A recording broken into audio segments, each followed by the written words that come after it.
Hi, I'm Mordichai the Bible Guy. Welcome to my channel. Today, we're going to read the story of Hagar and Ishmael, as read by me, Mordichai the Bible Guy. After the great flood, the family of Noah and those who came after him grew in number, until as the years went on, the earth began to be full of people once more. But there was one great difference between the people who had lived before the flood and those who lived after it. Before the flood, all the people stayed close together, so that very many lived in one land and no one lived in other lands. After the flood, families began to move from one place to another, seeking for themselves new homes. Some went one way and some another, so that as the number of people grew, they covered much more of the earth than those who had lived before the flood. Part of the people went up north and built a city called Nineveh, which became the ruling city of a land called Assyria, whose people were called Assyrians. Another company went to the west and settled by the great river Nile and founded the land of Egypt, with its strange temples and pyramids, its sphinx and its monuments. Another company wandered northwest until they came to the shore of a great sea which they called the Mediterranean Sea. There they founded the cities of Sidon and Tyre, where the people were sailors sailing to countries far away and bringing home many things from other lands to sell to the people of Babylon and Assyria and Egypt and other countries. Among the many cities which the people built were two called Sodom and Gomorrah. The people in these cities were very wicked and were nearly all destroyed. One good man named Lot and his family escaped. There was another good man named Abraham who did not live in these cities. He tried to do God's will and was promised a son to bring joy into his family. After Sodom and Gomorrah were destroyed, Abraham moved his tent and his camp away from that part of the land and went to live near a place called Gerar in the southwest, not far from the Great Sea. And there at last the child whom God had promised to Abraham and Sarah his wife was born, when Abraham his father was a very old man. They named this child Isaac, as the angel had told them he should be named.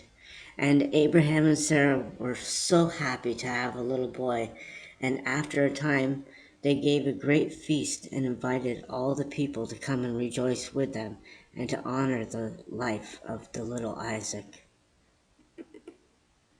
Now Sarah had a maid named Hagar, an Egyptian woman who ran away from her mistress and saw an angel by a well and afterward came back to Sarah.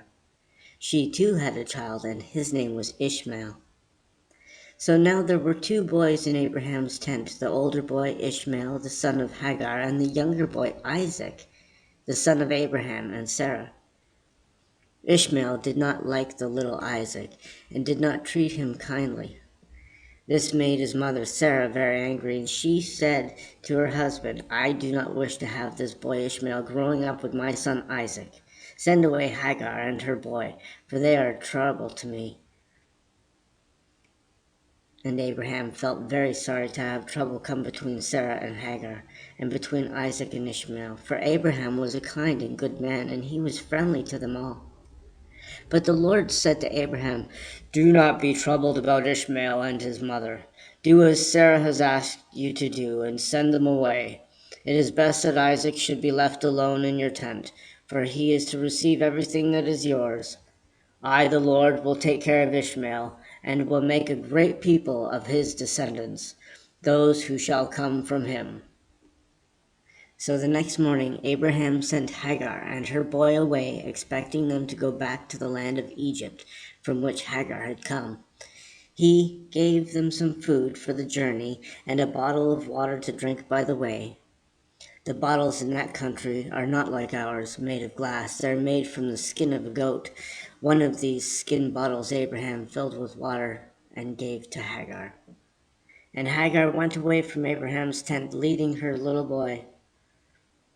But in some way she lost the road and wandered over the desert, not knowing where she was, until all the water in the bottle was used up, and her poor boy in the hot sun and the burning sand had nothing to drink.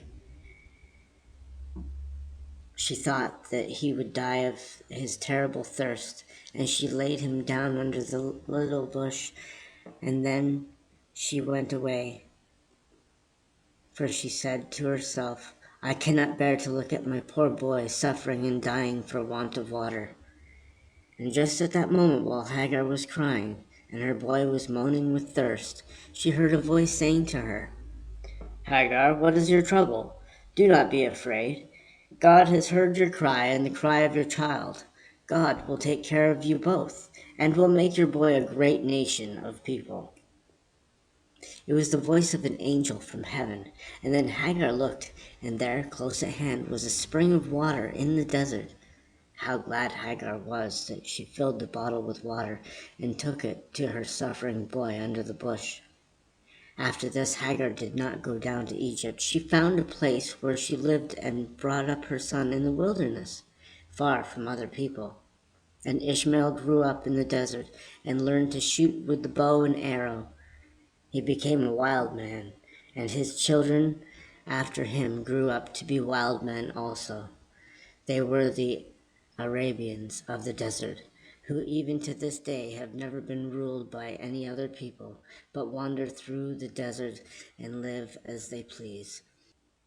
So Ishmael came to be the father of many people, and his descendants, the wild Arabians of the desert, are living until this day in that land.